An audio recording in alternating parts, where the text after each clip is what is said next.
Happy Saturday! So, welcome to another video. So, yesterday, ginawa natin ni Boss Charlie to. Charlie is back.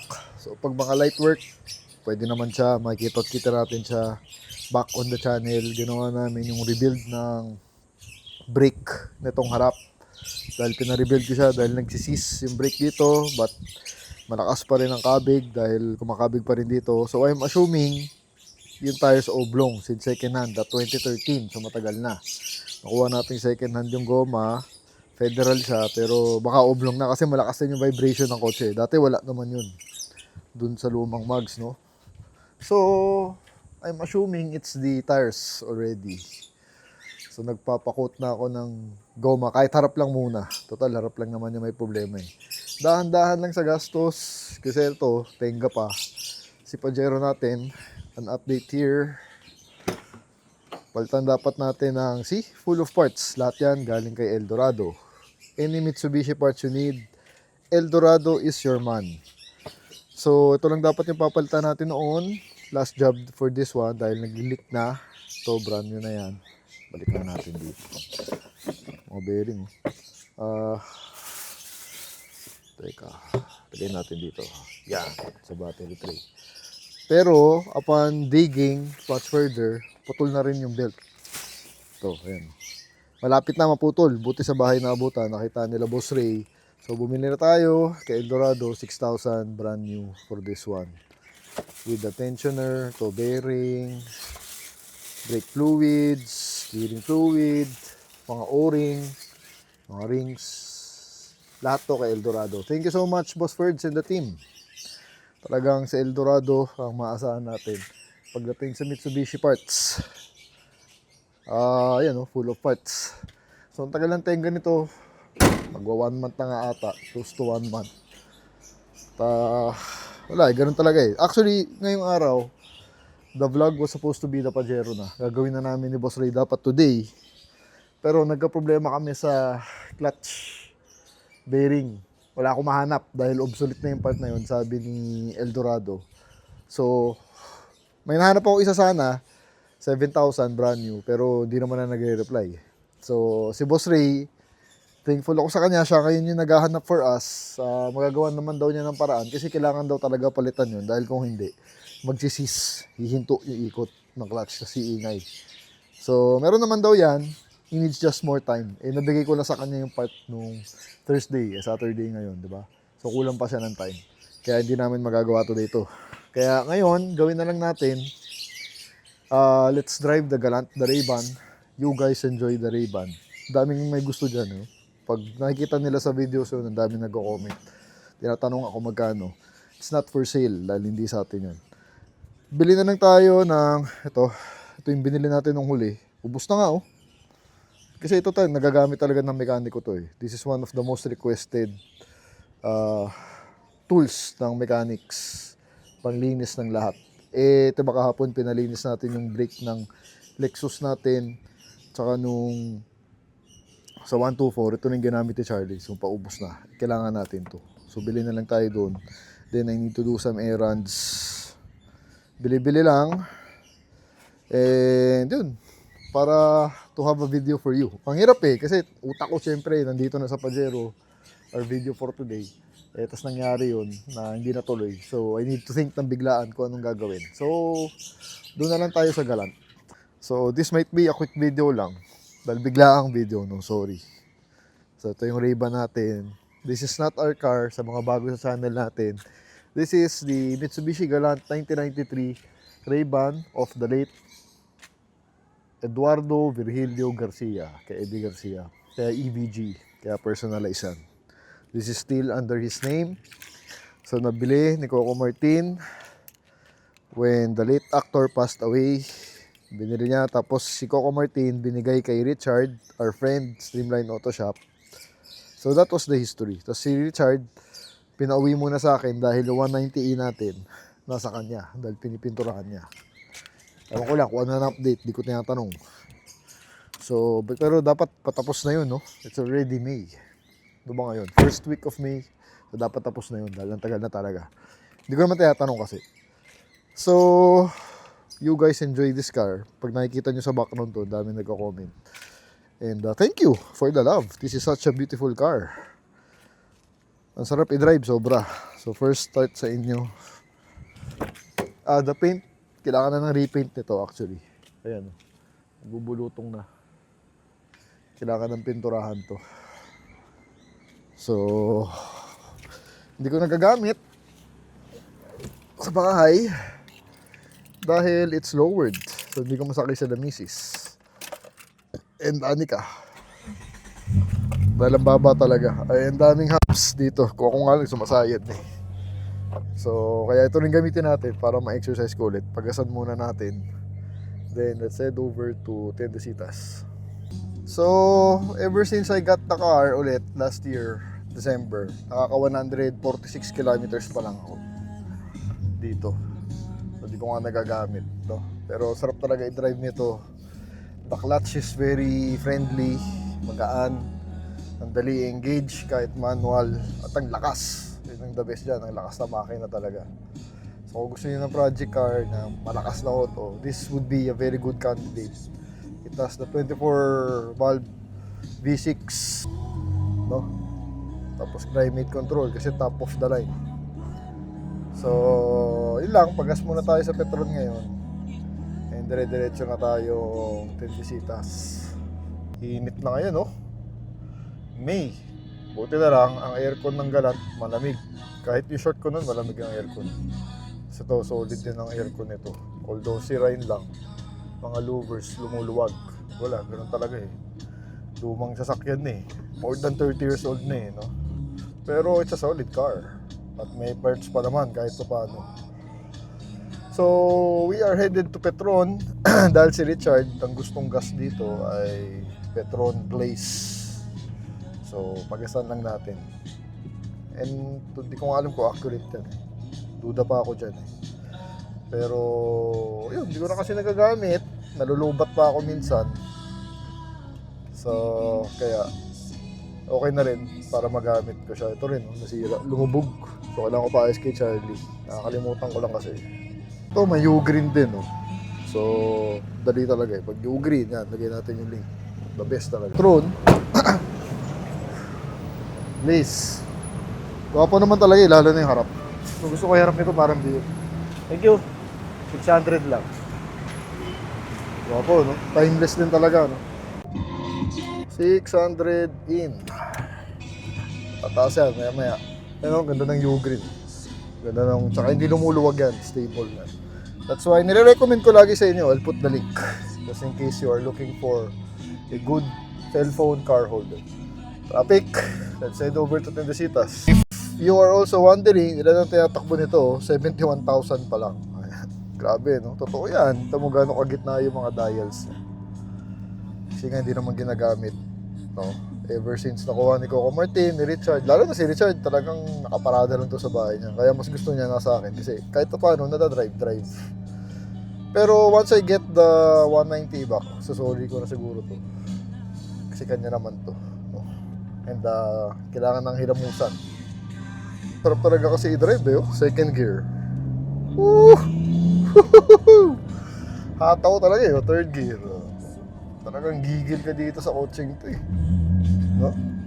Solid talaga eh. Wala na nga lang talagang value. Pero this unit may value kasi kay Eddie Garcia nga. Tapos nakapangalan pa sa kanya. So million to pag binenta to. Pero pagka regular na Galant lang na Ray-Ban, wala. Mas mahal pa iPhone, no? Bibili kayo. Tapos most of them na set-upan na or nagalaw na. Siyempre, kung ano na nang nagawa. Bihira ka na makahanap ng stock as possible na ganito. So kung kukuha kayo, sana meron pang stock pa as much as possible. Kasi nagalaw na karamihan eh. Kasi nga kinakalikot dahil sa makina niya, malakas sa makina ito. Back in the days kasi, big blocks V6, 2.5 liter, 3 liter, mga ganyan. Ngayon kasi turbo-turbo eh, diba? Pero back in the 90s, palakihan ng makina. Ito. So, happy to be back with the Ray-Ban to drive her around again. Masarap talaga i-drive ito again. One of the best cars I've driven, 90s cars I've driven. So fun, so exciting. Hindi boring talaga ang Mitsubishi, no? Gigil ng makina kasi ng mga yan back in the day. Please do subscribe sa mga hindi pa nakasubscribe. Malapit na tayo mag 6,000. Help a brother out. 50% ang dami nun, sayang naman, di ba? If you like the content, if you like the cars, the video, trip videos, paggawa videos, help me out. Subscribe na kayo. Dahil sayang naman. It will help with the algorithm, especially if you like the video or if you leave your comments. Mas importante sa akin yun para I know what you are thinking or what you want, so we can adjust accordingly, no? Dahil mahirap pang mag-vlog, lalo na sa YouTube. YouTube is the hardest platform to survive. Ang daming so many have tried and so many have failed. Kasi it's hard to get the attention and to retain the attention of you guys.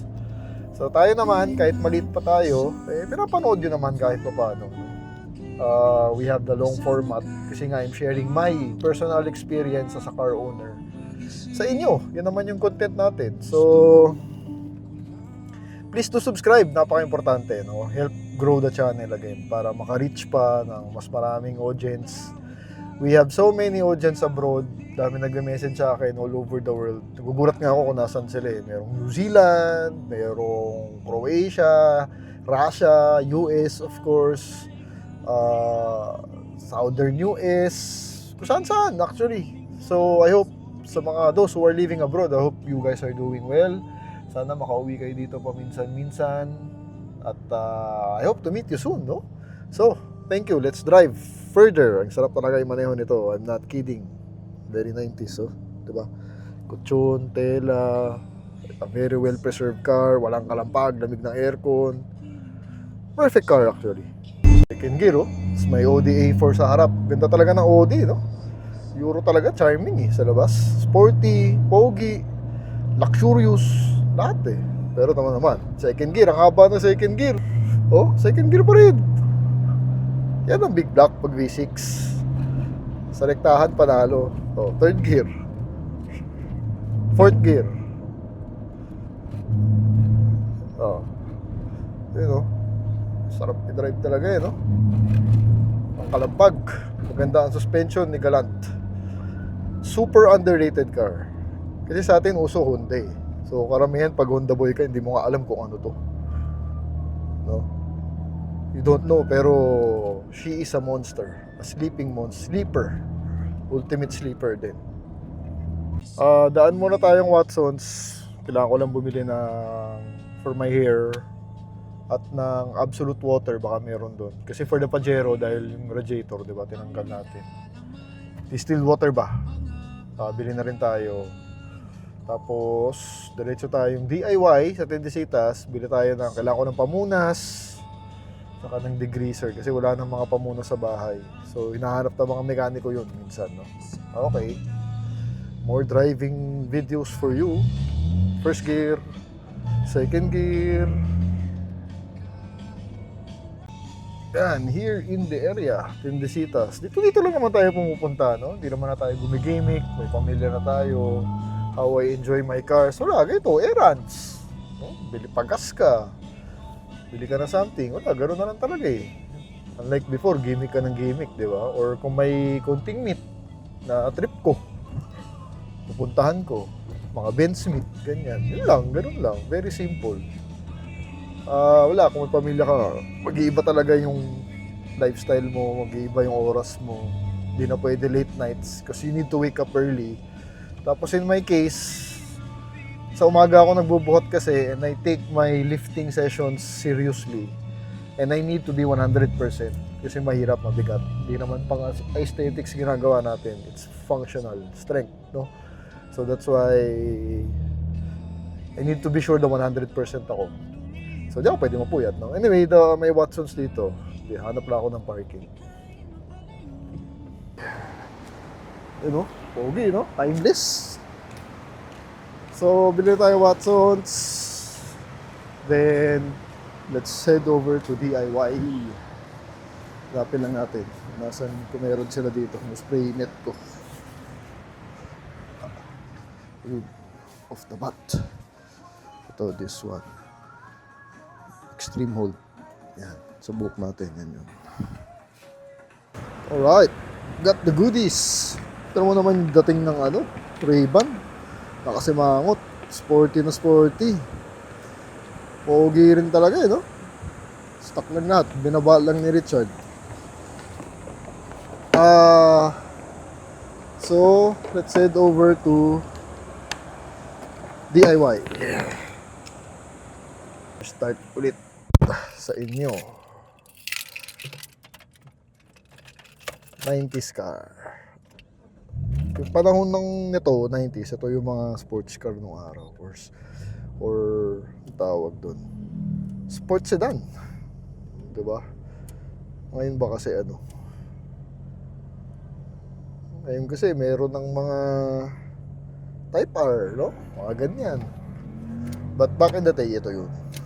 Kaya pinagkaguluhan. So, last agenda for the day, DIY. Pili tayo ng mga kailangan ng mekaniko natin para kumpleto sila ang gamit, no? So, again, the Ray-Ban looking so good. Takbo tayo dito sa Tendesitas, mabilis lang. Dun sa loob. Yan, to. Magandang hardware to. DIY. So, ito, yan. Off the front. Hanap na tayo. Ito rito eh. Gusto ko nga rin bumili ng degreaser. Ito, meron, no? Bike degreaser. Lithium grease. No, kaya yun. Contact cleaner. So, na yung brake cleaner natin. Dry lube, chain lube. Ito, may degreaser. Bili kaya tayo nito. Para sa makina ng Pajero dahil madumi. Isa, wala naman sa ito mahal to eh, 600. Okay na yan. Brake and parts cleaner. Dalawa. Tapos ito, mga pamunas. Pantapon lang. No? Kailangan natin eh. 1-2, damage. Maganda dyan, sigurado kayo urig. Dahil sa online, madaming fake, no? WD-40. So, maganda ng urig, syempre. Ikaw rin naman ang makikinabang. So, we are headed back home. That's it lang naman. Tapusin ko na yung vlog dito sa parking lot. Dahil, wala naman, it's a slow day, as I mentioned. Dahil na iba ang plano, we were supposed to work on the Pajero, kaya lang, kinapos ng oras si Boss Ray, kailangan pa niya pagawa yung bearing natin. No, so next week na lang yun. And the Ray-Ban is looking so beautiful. Gusto ko talaga itsura nito, yung harap. Yung headlights niya, yung fog lamps, yung bumper, no, yung angry face niya, yun ang gusto ko dyan. Siyempre, yung likod, lagay ko muna yung gamit. Yeah. And yung haul for the day, errands lang. Tapos yung likod, with the spoiler, and but my Ray-Ban kasi ito, yung diretsong taillight niya. Very aggressive lang, no? So, that's the vlog for today. Thank you for watching. Thank you kung na-appreciate nyo si Ray-Ban. Ako, sobrang na-appreciate ko yan. Tuwang-tuwa ako sa otong ko. No? Please do subscribe and leave your comments. Thank you so much. Two different levels, I can never relate.